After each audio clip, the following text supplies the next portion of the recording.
phrase and why it is that it is important that you give us your support.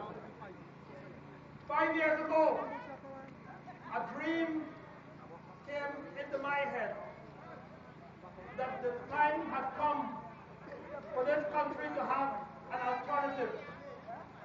When you have two parties that attract people and cause you to vote because of color, skin, and texture of hair, that is not voting based on alternative or voting based on choice. It is voting based on what you're born to do. So if you are born and your skin look black, you are told to go so. If you're born and your skin looks brown and your hair looks straight, you're told to go that way. But the majority of Guyanese do not want to live like that any longer. And there's no choice for them. And every time an attempt has been made to provide an alternative and a choice, that alternative has been cut down. And we remember Walter Rodney. We remember Raphael. Every attempt has been denigrated because it suited the purposes of some people to keep us divided. And as long as we are divided and as long as we attack each other, we will never, ever make it as a people, and we will never, ever make it as a nation. And so out of the dream came a reality. When I, with Cameron and Sheila Holder and Martin Chung and the Punalals and many others, and it is not, the AFC is not about one person or two persons or three persons. We got together and we decided that we were going to give the people of Guyana an alternative to what it is they've been given for the last 40 years. And 30,000 people decided that they were going to be brave enough and they were going to vote for us, and they did do so. Burmese gave us some support, and I believe that people wanted to see what it is we were going to do before it came further. So we weren't upset or we weren't annoyed, because we knew that this was a battle and it was going to be a struggle that was not going to be won in one day, in 1 week, in 1 month or 1 year, but it would take years. It may take more than one election. But we believe that at these elections, the people have had enough, and that the people are ready to make a change and to make the right turn for Guyana. So we got ourselves together, and we were called names. And I don't believe that ever in the history of this country, a party and its leadership has come under attack and called the name that we have been called. CIA plans. If you're talking to a PNC person, oh, trotman and Rambutan, two people. If you're talking to a PNC person, oh, trotman and Rambutan, them is two PNC or PVP, depending on who you speak to. We were called murderers, thieves. I heard Charanda said, one of my colleagues said we're deserters. Well, we will continue to do what we do because we do it on behalf of the people of Guyana. And the names will not stop us. Only last week, I believe, when the AFC's victory had to be acknowledged, that we brought relief for the sugar workers at Diamond. His Excellency, the President, the man with a $30 million pension scheme, said that the AFC was like a pack of vultures. We going around like, vultures and go from carcass to carcass. But we go where we are asked to go. We didn't go to Diamond and say to the people, we want to represent you. The people of Diamond came to our offices and invited us to go and meet with them, and we gave them representation. But I want to say this. If you call me a vulture, I circulating around dead meat. What do you say with them who sucking the blood when they're still alive? Where's call them? They got a thing in there called butt that's sucking from you every single day that you live, killing you. I may be circling, but they're diving into your neck and they're sucking your blood. Whereas VAT tax and other taxes that need not be there. Because there's a little secret that not anybody knows, that there was a miscalculation with the VAT, that the VAT should not have been 16%, but they could have lowered it because in the first year they pulled in billions more than they expected to make. But you know what? There's no conscience because you're dealing with a vampire mentality. They said we will keep it. We will keep the vampire in their necks and we will suck the blood from them. That is why we, the AFC, after consulting with the best economists in and out of Guyana, have been told, and we will reduce it from 16 to 12% in the first year, and further still after we do our calculations. Let me say something about cost of living, and who is the vulture and who is the vampire. As I said earlier, if you haven't come, you haven't know. Another that come home, fellow politicians are complaining. This is the place that the President of Ireland said is a fountain of support for the community. But let us look at some statistics. There's a well-known quote by a poet from America, I think he's dead now. But he said, there are lies, and then you have damn lies, and then you have statistics. The statistics never lie. How is it that if this is the fountain of support, that the government refused a high-span concrete bridge to be built by ballast medium rather than a floating bridge at the mouth of the river? That is a statistic that someone needs to ask them. How is it that Guy Succo is on his knees and sometimes can't even pay his workers and have to wait for a boat to come in to pay for sugar so they can pay workers if you are the fountain of support? How is it that you have in the entire South America the highest rate of suicide and perhaps in the world? How is it that you are such a special people but suicide is rampant in this part of Guyana? How could you be so special and be treated so badly? It does not stand to reason. And as speakers have said before me, because Dr. Jacob came from this part of the country, and because I believe, and I say this now, he was a good man, and because some believe that because they can call on his name, that he will always be there, and that they can do whatever they want, and that whatever they do will not matter because they will say we are doing it in the name of Dr. Jagan. And because they believe you are stupid, you will continue to vote for them. It used to be that we politicians used to say that perhaps the most important vote is in the hinterland, the swing vote and the this vote, you know, they got say a vote, swing vote. But I believe that the future of this country depends on what the people of Region 6, and in particular, this quarantine region do in another few months. Do not, my voice is going but it is okay. Do not complain about VAT, about suicide, about police bullyism, about a broken health system, about bad roads, about crime, about a bad judicial system. If you make the mistake and do again what you have been programmed to do by voting for the cops, simply because you are from Berbice and your hair is a certain texture and your skin is a certain color. We are too much now an enlightened people to fall for that nonsense any longer. Vote for the party that gives you the best program, not offers you the best ethnic solution.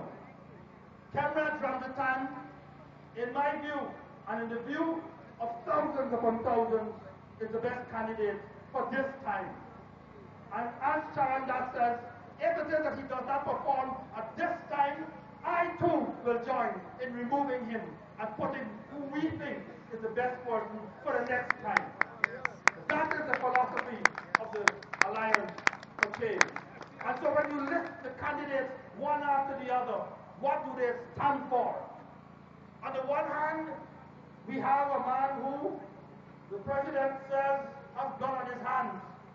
He is yet to defend himself, and I hope he does.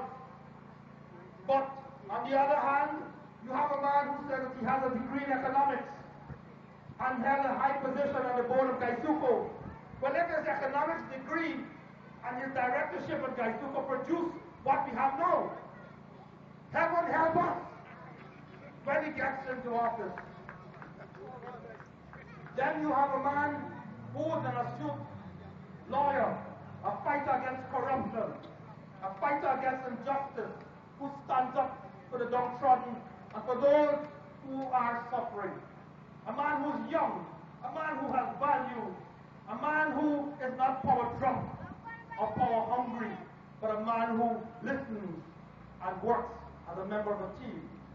A man who is a son of the soil, born and bred and schooled in Berbice, and who is living proof that he is not programmed. And that if he was programmed, he has fixed himself. And living proof that if he could fix himself and come out of the belly as an executive member of the People's Progressive Party, so too can any one of you reprogram yourselves or be reprogrammed. In the same way that I too came out of the PNC, so too can you walk just like I did. You know, we are called deserters. But as I explained to Cameron a few weeks ago, we are the next generation of Guyanese. We are the next generation. We had to leave our parents' home. All of you as adults who are here know what I'm talking about. You can raise the mic power. You need to step up from where you were born. There comes a time when there are things happening in your home that you may not agree with, and your father or mother says, well, my home, my rules. And there's nothing wrong or indecent if you step out and start your own home. And you say to your parents, Mom, Dad, I have built a home. It's a home, and as Jesus said, in my Father's house there are many things, there are many masters. We have built a new home with many rooms, and there's a space for you in it as well. Because rest assured, I may go against the PPP, and I may go against the DMC, but for the sake of this country and for its development, I am prepared, and the ANC is prepared, to work with the best of all of those parties to form the right government. Not fit square pegs into round holes. So whilst we may go against each other, there is some good we believe in each. And I will not stand here and say that there is nothing good about the People's Progressive Party, or that they have done nothing. I will not stand here and say that over the last 40 years, when the PNC was in office, it did nothing good. What I will say is that the sum total of their collective rulership, if I can use that word, has left us again and still the undefeated poorest country in this hemisphere, vying for last place with Haiti. So don't be confused with the bridges that are going to be built, with the new generators that are going to be brought in, with the handouts that you're going to receive. Only this afternoon, a good friend reminded me, he said, Raphael, in Suriname, you're going to get a car for $1 million. You see it on the internet? It's $2,000, this is $400,000. You buy it, you land it on the wall. In Suriname, it's $1 million. 5,000. You might pay some more for shipping, duty and things. In Guyana, the same car is $2 million. Again, I ask the question, how unfair it is that a country like Suriname, which is smaller than us, has less people, has less resources, can do so much more to to the ordinary man and woman that we can? Why can't we lower the taxes on motor cars to ensure that every citizen who can afford it and wants one can get one? Why can't we ensure that when you get a car in Bobby, you don't have to go to Georgetown to register it? Here are some simple things that can be done, and you should ask yourself the question, why they are not being done. So for all these reasons, brothers and sisters, the life of change was necessary. It had to come. And as Mrs. Purulal says, this is a party whose time has come. We were created for a time such as this. We cannot, as a people, go on fighting and destroying each other year after year, decade after decade, era after era, and have nothing to show for it. It is time that we choose something different. It is Sharon Das who said, we may not have a record in government, but sometimes no record is the best record to have. Because when you compare our clear and clean slate against theirs, I prefer, and I know that you prefer, to start afresh with something new and clean than with something that is murky, dirty, and corrupted. I can go on tonight about corruption. I can speak to you about nepotism. I can speak to you about bullyism. And I know there are good policemen and women, and I'm not talking against those good ones. I'm talking about the ones who, instead of protecting you, are actually extorting from you. I tell the story of a young man who I met in West Demerara. He identified three things that were oppressing the people in West Demerara, and I have no doubt that these three things and more apply to you here. One, he says, police oppression. Second one was a place called GPL. A third was GWI. And a party in Bobby, I got a fourth one called NIS. That's what I'm told. And every time I come here, I get complaints. The NIS, the NIS, the NIS. Why is it that you can take billions of dollars and you can let it to Clico and it can be lost? And you don't seem to be bothered about that fact at all. Or is it really lost? Or you know we're dead? So when a simple cane cutter who has worked all of his life and has seen his father and uncles work all of their lives, when it is time for him to draw his just rewards, he's frustrated. He's given the runaround. He's told to come back. And so he has no choice but to land himself into the hands of one of the little gods. This country has a whole plethora of little gods. There's a god for NIS. If you want the NIS fixed, you got to go and see a certain person who can sort it out for real, of course. There's a god that stops you on the road if you say that you're going too fast.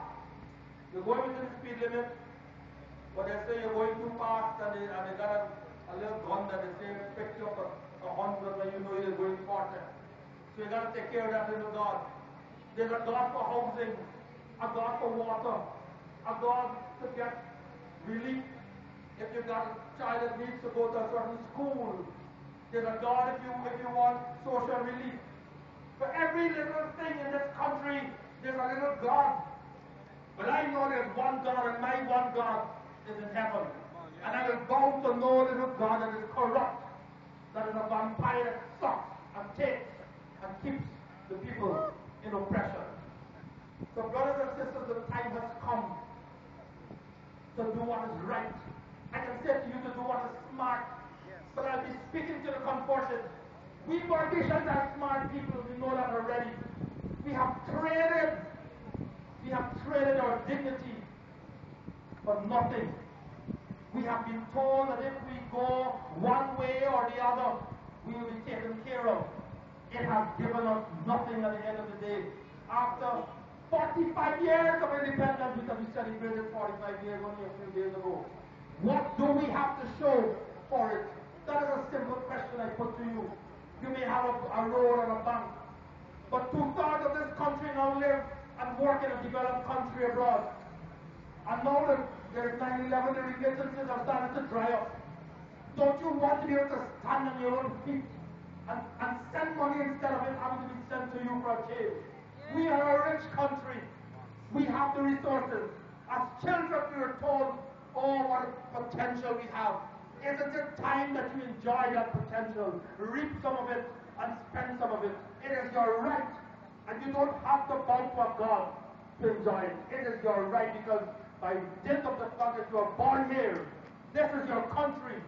This is your country. It is time to own it, to take it back from those who have stolen it from you. Before I end, I just want to say a few things about sugar. As I said before, judge your candidates based on their track record. And yes, Cameron Hamilton was not a minister, but I say thank God tonight that he was never a minister, because he would have been useless. He would have been polluted and corrupted. And so I'm proud to say that our candidate is a fighter. Our candidate has demonstrated that. He has proved it. Our candidate will not let you down. And the reason he will not let you down is because the team of us will not allow him. And when he falters and grows tired, we will give him support. When it is that he grows weary and frustrated, we will strengthen him. When it is that he's approached to compromise his principles, we will chastise him. We will not allow it to happen. So we ask you to think. We're not going to beg you, because power is not our ultimate objective. We're not begging or buying power. We're asking that as Guyanese, as citizens, brothers and sisters alike, that we do what is right by making the right turn for this country. Sugar. This region has a spanking new factory. Looks nice, but it doesn't work. Nice fancy car, you know, you got a BMW, it's like them Tapir with a Datsun engine. Nice factory, cannot handle the load. Whose bright idea was it to go to a country that doesn't do sugar and let them build a sugar factory? You could have asked India, you could have asked Britain, you could have asked Brazil, you could have asked Australia. But some bright person said, let's get the Chinese. And Chinese have good technology. But it would have been ultimately better and wiser, smarter, and everything had we gone to a country that has a proven technology in sugar factory production and making. But be that as it may, we promise that we're not going to abandon the sugar workers. We're not just going to open the doors and call in the private sector people and say, take it over, be done with it. Because we realize that apart from providing those jobs, sugar has been the bedrock of this nation of Guyana for centuries.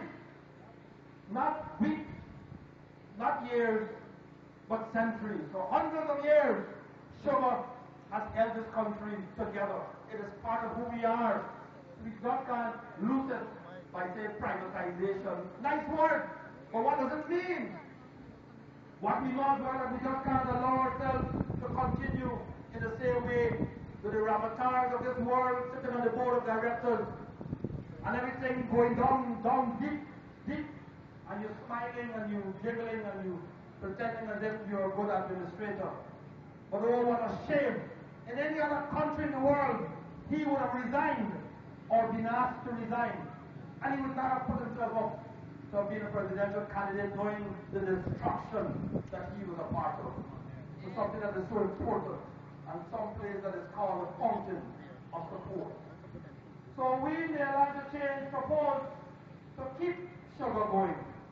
But we propose as well to move to higher value types of sugar and to introduce ethanol as a fuel to be used in the vehicles in this country. It has been done elsewhere, so it's not as if we just making up things and pulling them out from the sky. All you do, as has been done elsewhere, is you pass legislation, and this is where you have good and you have bad legislation. We pass good legislation. And we pass a law that says that all fuel rather it's used in this country must have at least 10% of ethanol in its mix. Right away you lock in a guaranteed price for sugarcane once it is harvested. And I want to go one step further. If every car has to have 10% of ethanol in its diesel or gasoline, sugar will flourish in this, sugarcane will flourish in this country. Some will go to sugar, some will go to fuel. It will be a guaranteed price.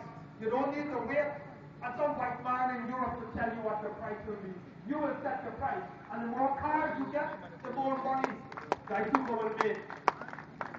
I'm not going to ask you why it is that the others are not doing this. I'm going to tell you, rather, what it is we are going to do.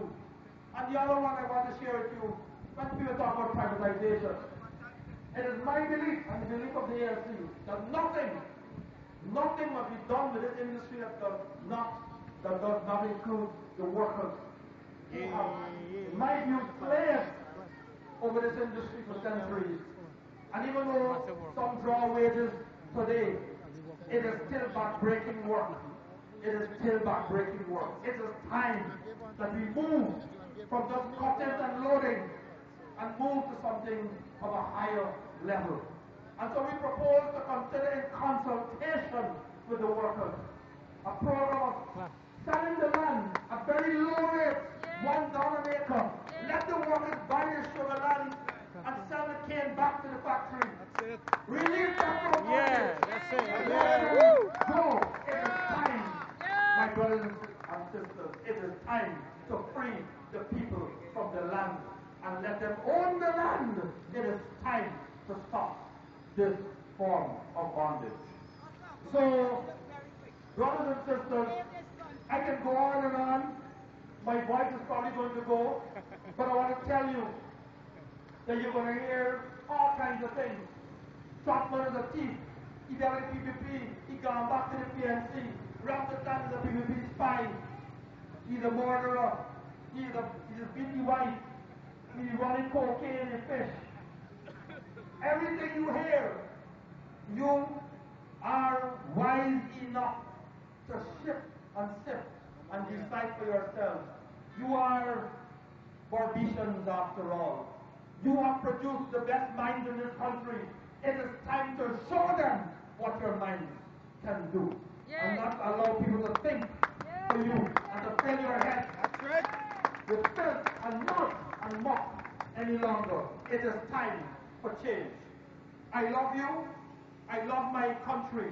I love my region of Burmese.